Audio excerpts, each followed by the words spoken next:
بخت میرا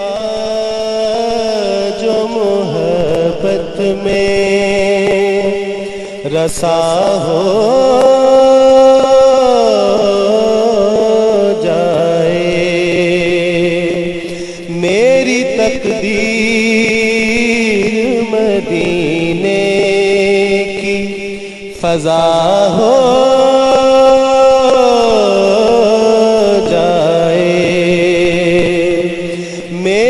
تقدیر مدینے کی فضا ہو جائے۔ ونصلی ونسلم علی سیدنا و مولانا محمد رسولہ النبی الامین المکین الحنین الکریم الرؤوف الرحیم۔ اما بعد فاعوذ باللہ من الشیطان الرجیم، بسم اللہ الرحمن الرحیم۔ الذین یتبعون الرسول النبی الامی الذی یجدونہ مکتوبا عندہم فی التوراۃ والانجیل یأمرہم بالمعروف وینہاہم عن المنکر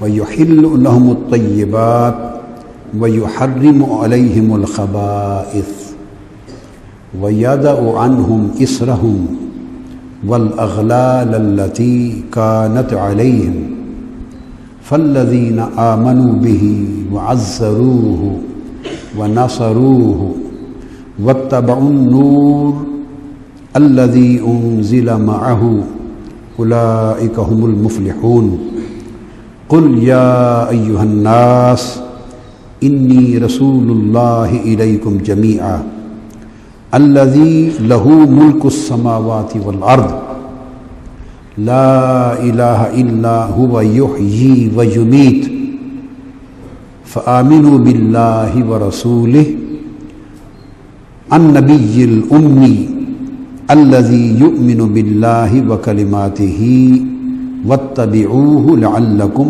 تہتدون۔ صدق اللہ مولانا العظیم۔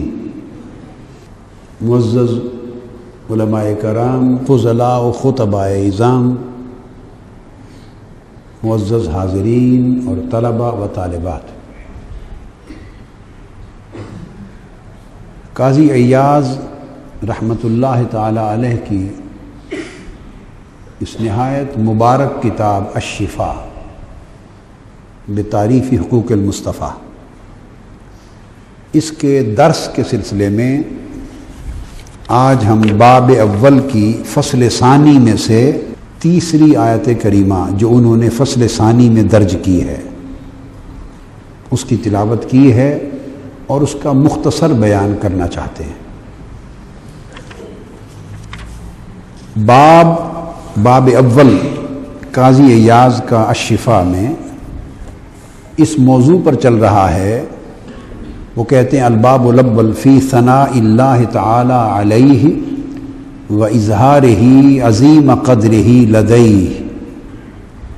باب اول ہے اس امر میں کہ اللہ تعالیٰ نے جو حضور علیہ الصلوۃ والسلام کی ثنا کی ہے۔ ہم کس کی حمد و ثنا کرتے ہیں؟ بولیے، ثنا کا لفظ کس کے لیے استعمال کرتے ہیں؟ ہر حمد و ثنا کس کے لیے ہے؟ اللہ کے لیے۔ جب ہم کہتے ہیں تو ہم کہتے ہیں ہماری ساری حمد و ثنا اللہ کے لیے ہے، اور جب اللہ بولتا ہے تو وہ کہتا ہے میری ساری ثنا میرے مصطفیٰ کے لیے صلی اللہ تعالیٰ علیہ وسلم۔ اس لیے عنوان باب کا ہے، باب ان آیات کے بیان میں جو اللہ نے حضور کی ثنا جن میں کی ہے اور حضور کی اپنی بارگاہ میں جو عظیم قدر و منزلت ہے اس کا اظہار اور بیان کیا ہے ان آیتوں کے بیان میں۔ یہ باب اول ہے۔ اس نقطے پر تفصیلی روشنی میں نے اعتکاف کے دوران دروس شفا کے اول درس میں دی تھی، درس اول میں، اس لیے میں نے صرف حوالہ دے دیا، تفصیل کی ضرورت نہیں ہے۔ اس باب کی 10 فصلیں ہیں اور اب ہم دوسری فصل کا مضمون شروع کیے ہوئے ہیں۔ دوسری فصل میں یہ قاضی ایاز رحمۃ اللہ علیہ، چونکہ اب ان کا درس سن رہے ہیں تو تھوڑا آپ کے دل کو، دماغ کو، سوچوں کو ان سے جوڑ بھی دوں. کسی وقت میں ان کے احوال زیادہ تفصیل سے بیان کروں گا، مگر ان کا مزار یہ اندلس کے رہنے والے تھے، اسپین کے. اسپین کی سرزمین نے اندلس میں اسلام کے بڑے بڑے عظیم سپوت پیدا کیے ہیں، اور بڑا عظیم سرمایہ علم تفسیر میں، حدیث میں، فقہ میں، تصوف میں، فضائل اور مناقب میں، علوم و فنون میں، اور پھر سائنس میں، ان تمام علوم کے میدانوں میں اسپین کی سرزمین کا جو 600-700 سال کا عرصہ ہے اسلامی اسپین، وہ اسپین سے پھوٹا ہے. تو اسلام کی تاریخ میں اسپین کا بہت بڑا احسان، بہت بڑا دخل اور بہت بڑا کنٹریبیوشن ہے. اندلس سے پھر یہ مغرب میں آ گئے تھے. مغرب ایک ملک کا نام ہے. اس ملک مغرب میں آ گئے، اور مغرب اس لیے کہتے ہیں کہ اس ملک میں بربر لوگ رہتے تھے، بربری. تو جب صحابہ کرام نے فتوحات کی، اور فتوحات کرتے ہوئے مغرب کی طرف جب پہلی فتوحات ہوئی، سمندر پار یہ علاقہ تھا، تو فتوحات کرتے ہوئے جب یہاں پہنچے تو اس کا کوئی نام نہیں تھا، اس کا کوئی نام نہیں تھا کسی شہر کا، کسی خطے کا. تو آبادی تھی، بربروں کی آبادی تھی. تو انہوں نے کہا کہ ہم نے مغرب فتح کر لیا ہے. تھا عرب سے مغرب کی سمت میں تھا، تو کہا کہ مغرب فتح کر لیا. اس علاقے کو انہوں نے مغرب کہا. تو گویا پورا ملک جب بن گیا تو یہ ایک واحد نام ہے ایک ملک کا جو صحابہ کرام کا دیا ہوا ہے، اس کا نام مغرب ہے. اور بڑے بڑے ائمہ، محدثین، مفسرین مغرب سے ہوئے، سو ان کے ناموں کے ساتھ یا تو المغربی لگتا ہے، کیا المغربی، یا پھر ان کے ناموں کے ساتھ شہر کا نام لگ جاتا ہے. کسی کا الفاسی لگتا ہے، الگ الگ. تو مغرب کا شروع میں جو دار الحکومت اور دار الخلافہ رہا وہ مراکش تھا. ہم لوگ یعنی اہل پاکستان مغرب کی بجائے مراکش کے لفظ سے واقف ہیں. ہم یہ سمجھتے ہیں کہ اس ملک کا نام مراکش ہے، موراکو انگلش میں. تو مراکش دراصل کیپٹل ہے، دار الحکومت ہے مغرب کا. اور اس کا اب دار الحکومت اس وقت کیپٹل وہ رباط ہے. آپ کو یاد ہوگا ایک زمانے میں اسلامک سمٹ ہوئی جب بھٹو صاحب کا دور تھا، پھر اس کے بعد شاہ فیصل کا دور وغیرہ، جب وہ ایام تھے 70 کے 70s کے، تو پھر ایک رباط کانفرنس ہوئی تھی. رباط کانفرنس جی یا خان کے دور میں رباط کانفرنس. وہ رباط اس کا تاریخی کیپٹل ہے، تاریخی. مگر ساری ایمبیسیز، سارے سرکاری دفاتر اور تمام سرکاری آفیشل مراکز اور آفیشل لین دین وہ سارے ایک اور شہر میں ہیں جس کو کاسا بلانکا کہتے ہیں. کیا کہتے ہیں؟ کاسا بلانکا. عربی میں اس کا نام دار البیضاء ہے، دار البیضاء. اس میں سمندر کے کنارے ایک بڑی عظیم الشان پیاری مسجد ہے جو شاہ حسن نے بنائی ہے. خوبصورت مسجد ہے، بڑی عظیم الشان، قابل دید. دنیا کی سب سے بڑی، جن کے حال دنیا کے سب سے بڑے وسیع حال ہیں مساجد کے، گنی ہوئی 2-3 مسجدوں میں سے ایک ہے، سمندر کے کنارے ہے. تو خیر مجھے ان تمام مقامات اور مسجد جگہوں کے دیکھنے کا موقع ملا ہے. اور علمی کتب کا، عربی کتب کا یہ خزانہ اس سرزمین سے ملتا ہے، بہت بڑا خزانہ ہے. یہ سارا ملک مغرب اہل تصوف کا ملک ہے. وہاں غیر سنی اور غیر صوفی عقیدے کا کوئی شخص نہیں ہوتا، پورا مغرب. اور تصوف کی کانفرنسز وہاں کی حکومت سرکاری طور پہ مناتی ہے، اجتماع ہوتے ہیں. تو زیادہ تر اس خطے میں طریقہ قادریہ ہے، اور طریقہ قادریہ سے آگے پھر برانچز نکلی ہیں. شیخ عبدالسلام المشیش اور مختلف لوگ ہیں، تو ان کے ناموں سے پھر آگے طریقہ قادریہ، مشیشیہ. اور اس طرح کے مختلف نام ہیں. اور اس کے بعد وہ شہر ہے مراکش جو پرانا کیپٹل تھا. مراکش میں حضرت قاضی ایاز رحمۃ اللہ علیہ کا مزار ہے. ان کا مزار کہاں ہے؟ مراکش. جب مغرب میں ایک گاؤں میں آباد ہو گئے تھے تو پھر اس کے بعد جب آباد ہوئے تو وفات آپ کی مراکش میں ہوئی.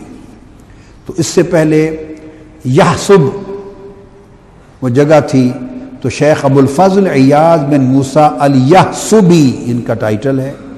471 ہجری میں پیدا ہوئے اور 544 ہجری میں ان کی وفات ہوئی. اور مزار اقدس ان کا شہر مراکش میں ہے. میں نے وہاں نماز مغرب بھی ادا کی اور آپ کے مزار اقدس کی حاضری بھی دی اور آپ کو سلام عرض کرنے کے لیے گیا تھا قاضی ایاز رحمۃ اللہ. یہ مختصر سا تعارف میں نے اس لیے کروا دیا کہ جن کی کتاب کا درس ہو رہا ہے، کتاب کا مقام و مرتبہ بہت بلند ہے. حضور کے فضائل اور مناقب میں حدیث کی کتاب 1300 سال میں اتنی عظیم مقبول خواص و عوام نہیں لکھی گئی. عند المحدثین، کیا عند المحدثین، جس کو اتنی قبولیت نصیب ہوئی ہو اور جس پر اتنی شروع اور حواشی اور تلخیصات لکھی گئی ہوں. بڑی معتبر کتاب ہے. اب اس کی باب اول کی فصل ثانی کا بیان شروع ہے. اس میں انہوں نے اس سے قبل ایک حدیث وارد کی ہے. اس آیت کریمہ سے پہلے حدیث لکھی ہے، وفی حدیث آخر اخبرنا رسول اللہ صلی اللہ علیہ وسلم عن صفتہ فی التورات. یہ حدیث جو بیان کی ہے آقا علیہ الصلوۃ والسلام کی، یہ حضرت عبداللہ ابن، انہوں نے تو یہی کچھ لکھا، مگر یہ حدیث اس کے راوی حضرت عبداللہ ابن مسعود ہیں. اب متن تو جتنا ہوتا ہے پھر اس کی شرح کرتے ہیں نا، تو میں وہ شرح میں بتا رہا ہوں آپ کو. اس حدیث کے راوی حضرت عبداللہ ابن مسعود رضی اللہ تعالیٰ عنہ ہیں.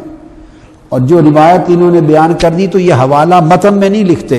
پرانے محدثین کا طریقہ یہ نہیں تھا. پھر تخریج ہوتی ہے کہ یہ حدیث کس کتاب سے انہوں نے لی.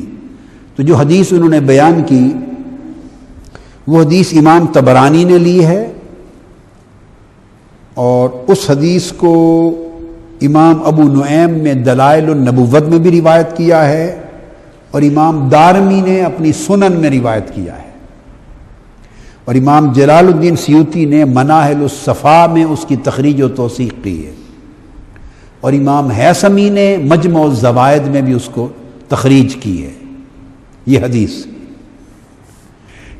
عبداللہ ابن مسعود رضی اللہ تعالیٰ عنہ نے روایت کی. آقا علیہ السلام نے فرمایا، تورات میں لوگوں معلوم ہے تمہیں کہ میری صفت کیا لکھی ہوئی تھی؟ آقا علیہ السلام نے فرمایا تورات میں میری صفت کیا لکھی ہوئی تھی؟ تو اپنی صفت خود بیان کی تورات میں. اب آقا علیہ السلام کی اس حدیث سے ایک سنت معلوم ہوئی. کیا؟ ایک سنت معلوم ہوئی. ایک ہے درس اور خطاب اور وعظ اور تبلیغ میں قرآن کا بیان کرنا، درس دینا، اعمال صالحہ کی تبلیغ کرنا، عبادات اور احکام سمجھانا، فرائض بتانا، حلال و حرام بتانا، جو کئی علماء دعوت اور تبلیغ میں کرتے ہیں. ایک مضمون یہ ہوتا ہے. لوگ کہتے ہیں بھئی یہ چیزیں بیان کریں. ایک ہے درس میں صرف آقا علیہ السلام کی شان سنانا، یہ ایک الگ مضمون ہے.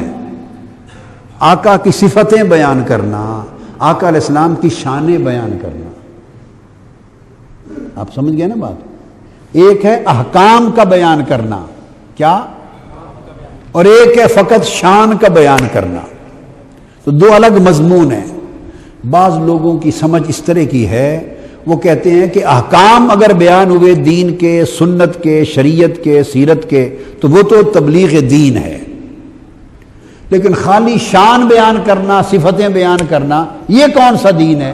اس سے لوگوں کو کیا فائدہ پہنچتا ہے؟ معاذ اللہ. کچھ لوگ یوں سوچتے ہیں. کچھ لوگ دین کے فہم میں روکھے بھی ہو گئے ہیں. سوکھ گئے. درخت بھی سوکھ بھی تو جاتے ہیں نا, کبھی کبھی درخت اور پودے بولیے سوکھ جاتے ہیں. رہتے تو درخت ہی ہیں, رہتے تو پودے ہی ہیں, مگر جن کو نمی ملنی بند ہو جائے پھر وہ سوکھ جاتے ہیں.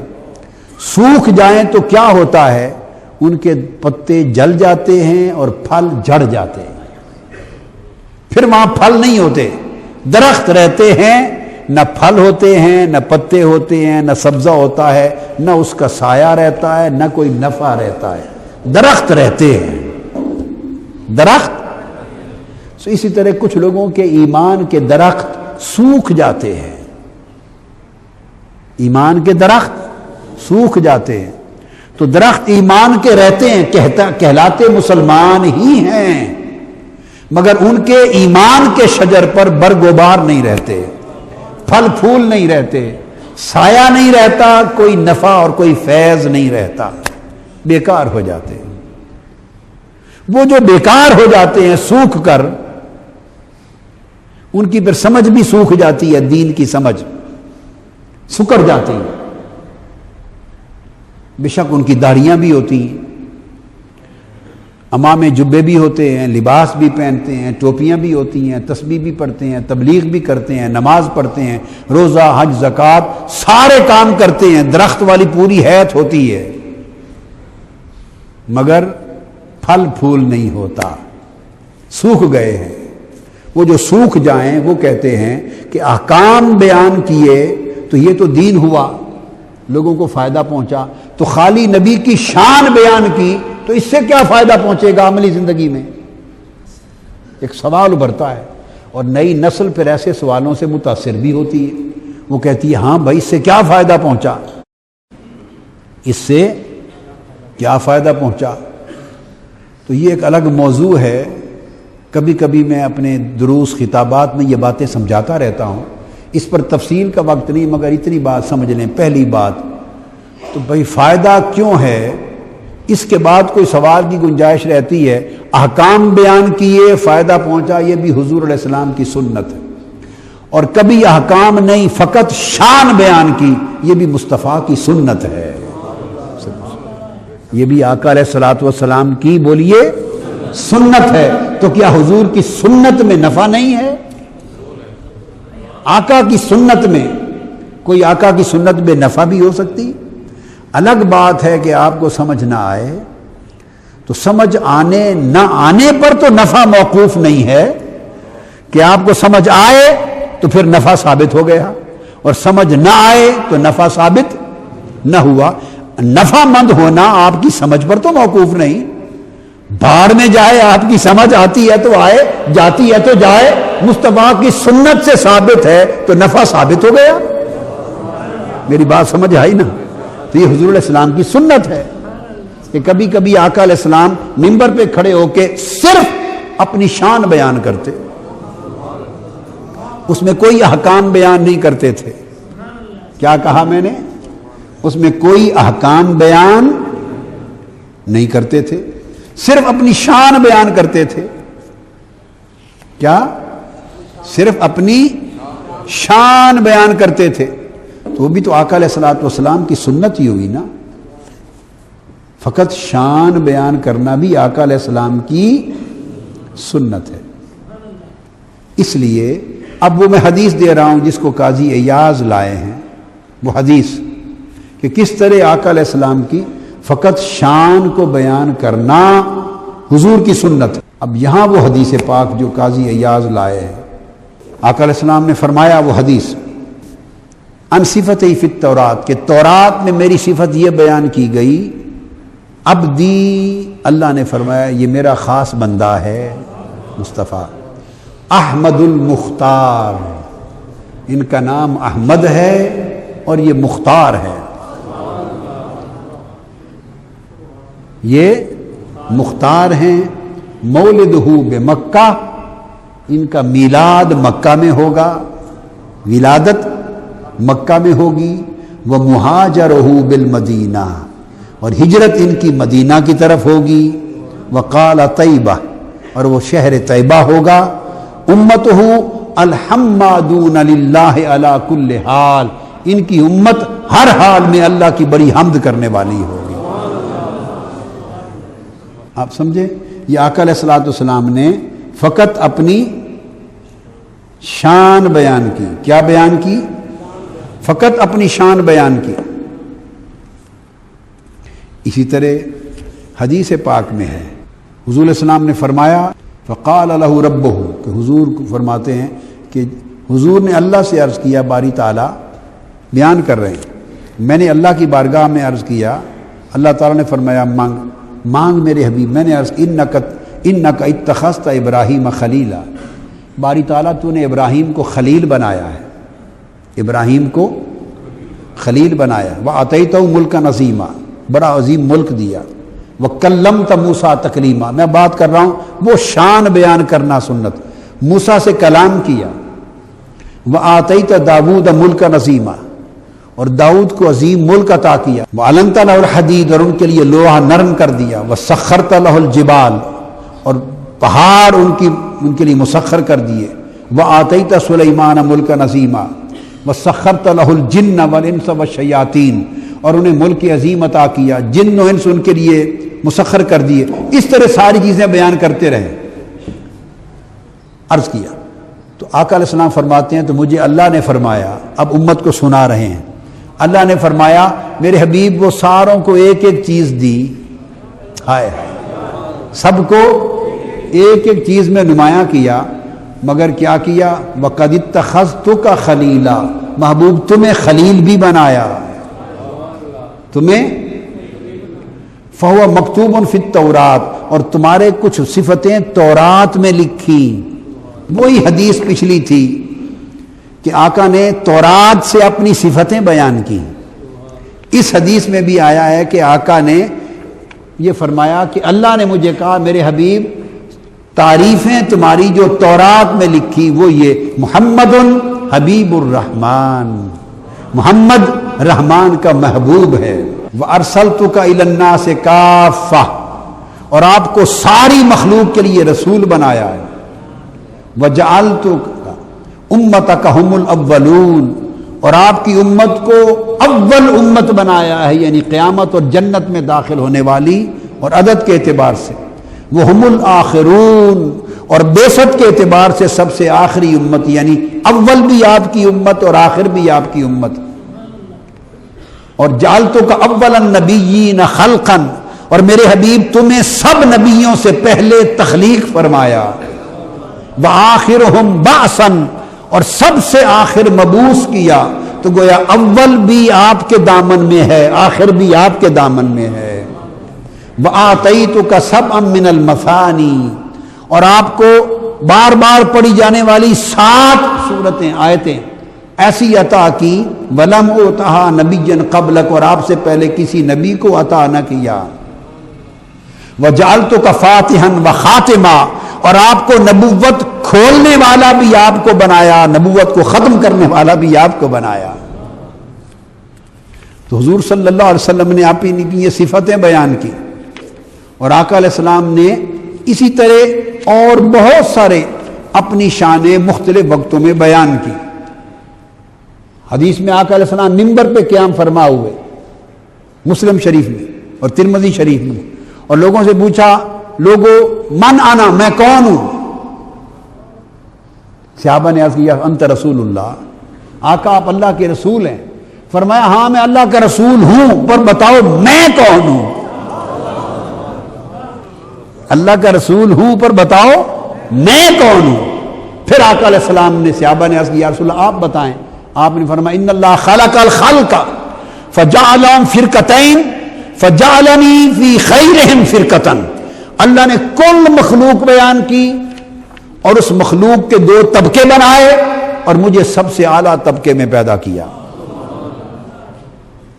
فجعلهم قبائل فجعلنی من خیرہم قبیلۃ، پھر اس مخلوق یعنی عالم انسان کے قبیلے بنائے، اور جو سب سے اعلیٰ قبیلہ میری وجہ سے جس کو بنایا مجھے اس میں سے اٹھایا، یعنی عرب اور عجم میں۔ اور پھر قریش، فرمایا فجعلہم بیوتا فجعلنی من خیرہم بیتا، پھر اس عرب قبائل کے پھر آگے گھر بنائے، قریش اور بنو ہاشم، اور قبائل میں سب سے اعلیٰ جو گھر تھا وہ میرا گھر بنایا۔ فَأَنَا خَيْرُهُمْ نَفْسًا وَأَنَا خَيْرُهُمْ بَيْتًا، سو میں اپنی ذات میں بھی کل کائنات سے افضل ہوں اور اپنے گھرانے میں بھی کل کائنات سے افضل ہوں۔ تو آقا علیہ الصلوۃ والسلام نے مقصود سمجھانا یہ تھا کہ اس طرح آقا علیہ الصلوۃ والسلام نے اپنی ذاتی فضیلت اور ذاتی شانوں کو بیان کیا۔ اسی طرح حضور علیہ الصلوۃ والسلام نے آگے ارشاد فرمایا ایک اور مقام پر، محض اپنی ذاتی شانوں کو بیان کرتے ہوئے، صحابہ کرام بیٹھے ہیں آقا کی بارگاہ میں، باہر کم اور ایک دوسرے کے ساتھ گفتگو کر رہے ہیں، اور گفتگو کر کے مختلف انبیاء کی شانیں بیان کر رہے ہیں، مختلف انبیاء کے تذکرے کر رہے ہیں کہ اللہ نے اس نبی کو ایسا بنایا، اس نبی کو ایسا بنایا، اس نبی کو یہ شان عطا کی، اس کو یہ شان عطا کی۔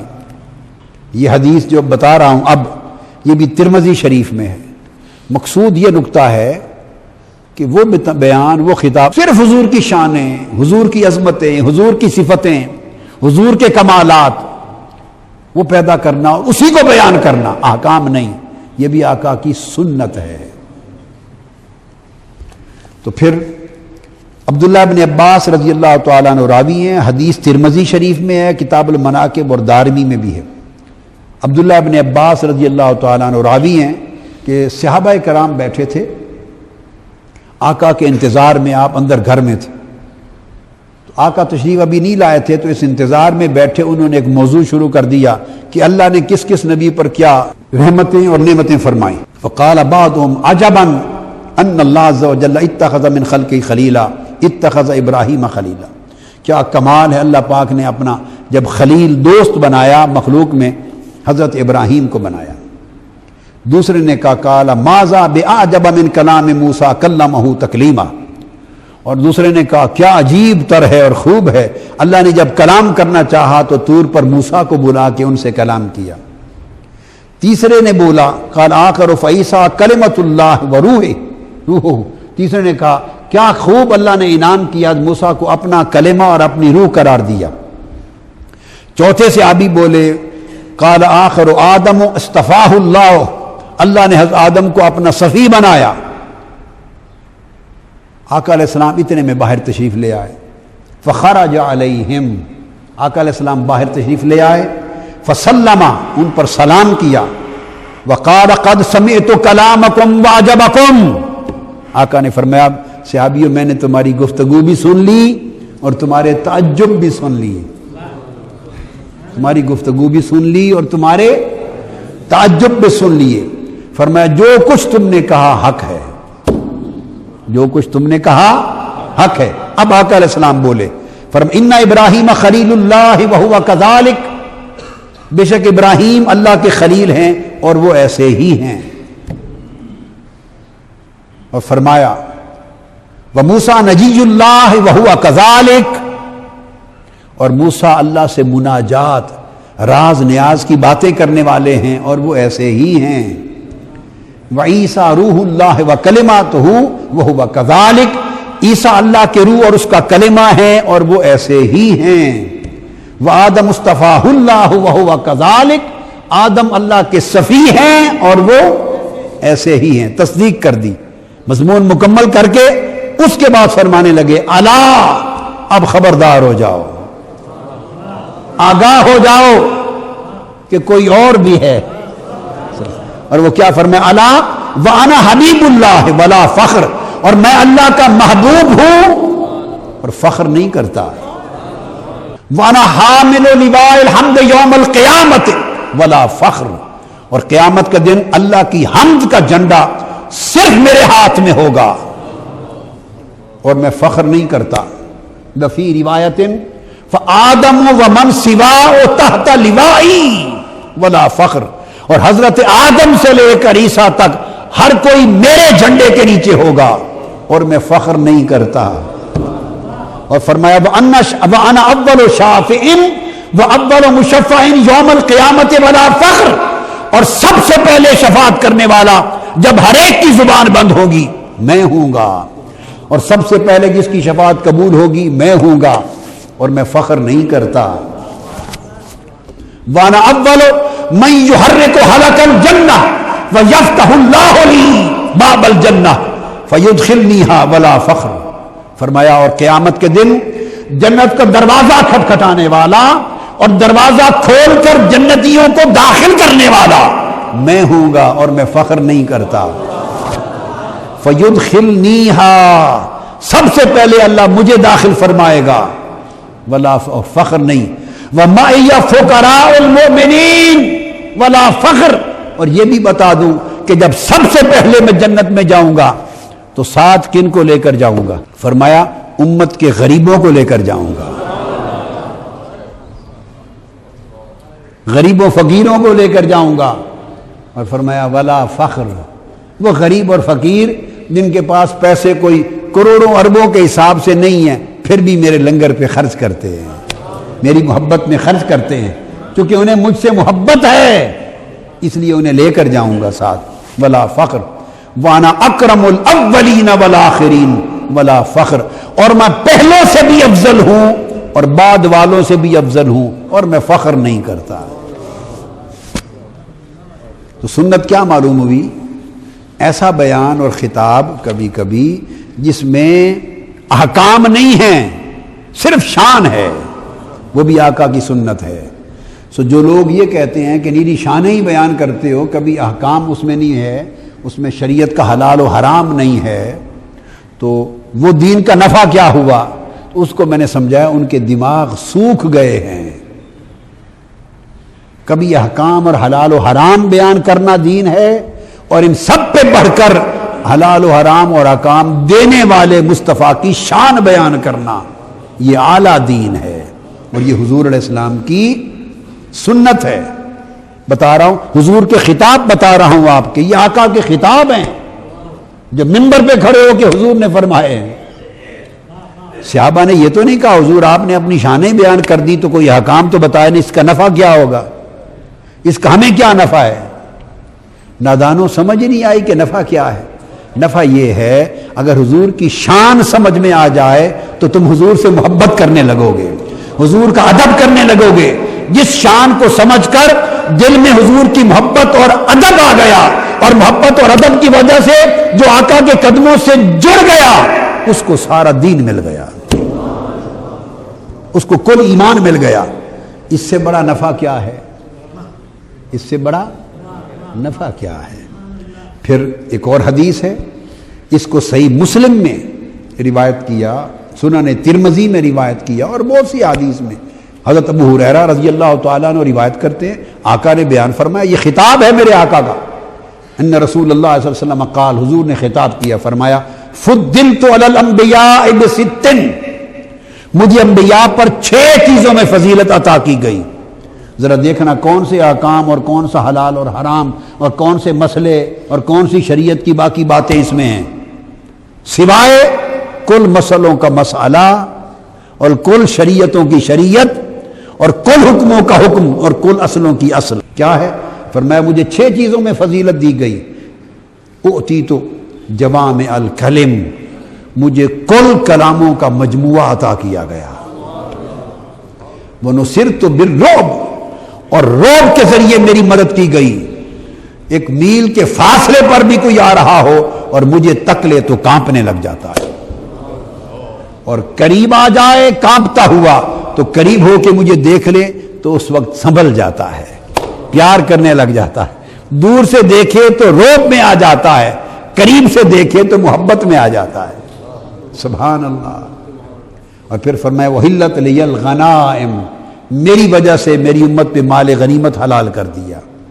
وجعلت لی الارض طہورا ومسجدا، میری وجہ سے ساری زمین میری امت کے لیے پاک اور مسجد بنا دی، جہاں مصلی بچھا دو نماز پڑھ لو، جہاں ماتھا ٹکا دو نماز پڑھ لو۔ وارسلت الی الخلق کافہ، اور مجھے ساری مخلوق کے لیے رسول بنایا گیا۔ وختم بی النبیون، اور کل نبیوں کا سلسلہ مجھ پر ختم کر دیا گیا۔ کیا بیان کیا؟ شان بیان ہو رہی ہے۔ کیا؟ آقا علیہ السلام اپنی شان بیان کر رہے ہیں۔ پھر ایک اور مقام پر ابن ماجہ میں حدیث، ایک اور خطاب کیا، حضور کے خطاب کے جز سنا رہا ہوں۔ ایک اور خطاب کیا، ابو سعید خدری روایت کرتے ہیں، فرمایا انا سید ولد آدم ولا فخر، میں کل بنی آدم کا سردار ہوں اور فخر نہیں کرتا، خود بیان کر رہے ہیں۔ بعض لوگ آج کل ایسا بھی عقیدہ نکل آیا، وہ کہتے ہیں سید صرف اللہ ہے، ترقی ہوتی جا رہی ہے، ایک اور ایڈوانسڈ عقیدہ ہے، کہتے ہیں اللہ ہی سید ہے، کسی اور کو سید کہنا ہی شرک ہے۔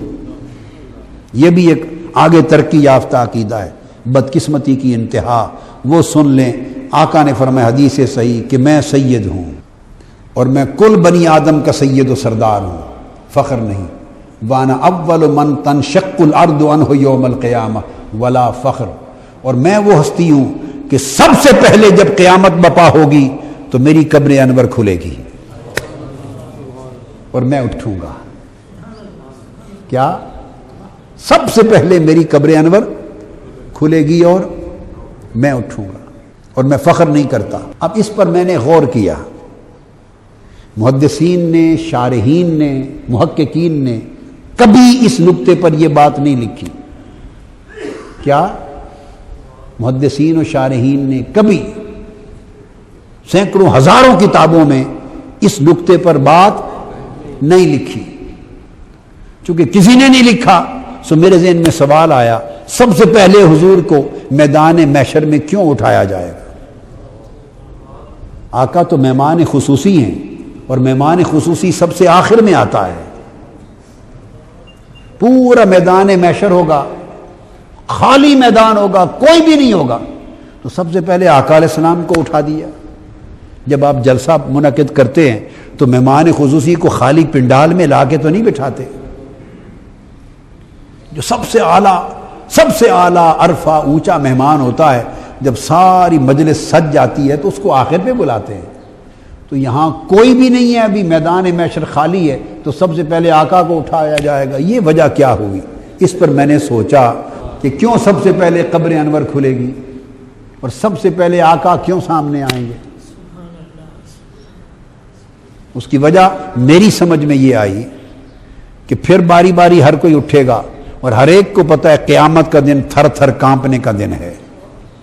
قیامت کا دن اللہ کے حضور عدل کی بارگاہ لگی ہے، ڈرنے کا، کانپنے کا، رونے کا، نفسا نفسی کا دن ہے۔ تو جب سور پھونکا جائے گا اور قبریں پھٹیں گی اور کھلیں گے تو بے حساب خوف ہوگا، ہراس ہوگا۔ تو سب سے پہلے آقا کو اس لیے نکالا تاکہ جب حضور کے بعد جس کی قبر کھلے، جو اٹھے تو پہلی نگاہ جس کی پڑے محشر میں مصطفیٰ پہ پڑے، پہلی نگاہ جس پہ پڑے محشر میں مصطفیٰ پہ پڑے۔ جب بھی کوئی اٹھے قیامت میں قبر سے نکلے، تو جب کوئی اچانک نکلتا ہے دائیں بائیں دیکھتا ہے تو کہیں تو نگاہ پڑتی ہے، تو وہاں تو ہوگا ہی کوئی نہیں۔ تو جب ہر اٹھنے والا قیامت میں آئے تو اٹھے تو مصطفیٰ کو دیکھے، اس دن اس کو سمجھ آ جائے کہ پوچھے گا مجھے کیوں اٹھایا گیا، تو رب کائنات نے بالفاظ دیگر جواب دیا، مصطفیٰ کی شان دکھانے کے لیے اٹھایا گیا۔ آؤ، یہ مصطفیٰ کا دن ہے، یہ مصطفیٰ کی شان ہے، یہ مصطفیٰ کا میدان ہے۔ جو اٹھ رہا ہے پہلی نگاہ مصطفیٰ پہ پڑ رہی ہے۔ ایک یہ، اور امتی کے لیے سامان اطمینان بھی ہے کہ جب آقا پہ نگاہ پڑے گی تو جتنا بھی خوف و ہراس ہو، جب منہ سے ہمدم نظر آ جائے تو خوف جاتا رہتا ہے، حوصلہ ہو جاتا ہے، میرے حضور سامنے کھڑے ہیں تو پھر مجھے کیا غم ہے، میرے حضور سامنے ہم سے پہلے کھڑے ہیں تو سنبھال لیں گے، مجھے کیا غم ہے۔ مگر یہ اطمینان اسی کو ملے گا جس کا تعلق ہوگا میرے حضور سے، جو زندگی میں کہتا ہوگا میرے حضور سنبھال لیں گے، اسی کا غم مٹے گا نا۔ تو جو یہ عقیدہ ہی نہیں رکھتا کہ میرے حضور سنبھال لیں گے، اس نے سنبھلنا کیا ہے؟ اس لیے اعلیٰ حضرت کا ایک شعر ہے، وہ کہتے ہیں آج لے ان کی پناہ، آج مدد مانگ ان سے، کل نہ مانیں گے قیامت کو اگر مان گیا۔ بس باقی وہی مضمون ہے، وانا اول شافعین و اول مشفع ولا فخر، پہلی شفاعت میری، پہلی قبولیت میری، ولواء الحمد بیدی یوم القیامہ، اور اللہ کی حمد کا جھنڈا میرے ہاتھ میں ہوگا، کوئی فخر نہیں۔ تو یہ آج پھر اس آیت کریمہ پر بیان نہیں کیا جو میں نے پڑھی تھی، آج اس حدیث کی روشنی میں یہ نقطہ سمجھایا کہ صرف حضور کی شانیں بیان کرنا یہ حضور کی بڑی سنت ہے، حضور کی بڑی سنت ہے۔ ان شانوں کا بیان کرنے سے دل، روحیں عشق اور محبت کے رشتے سے، ادب کے رشتے سے، عظمت اور تعظیم کے رشتے سے حضور سے جڑتی ہیں۔ تو جن کو حضور کی بارگاہ سے جڑنا نصیب ہو جائے وہ ایمان کی حقیقت کو پا گیا۔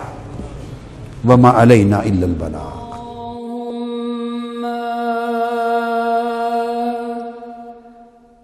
صل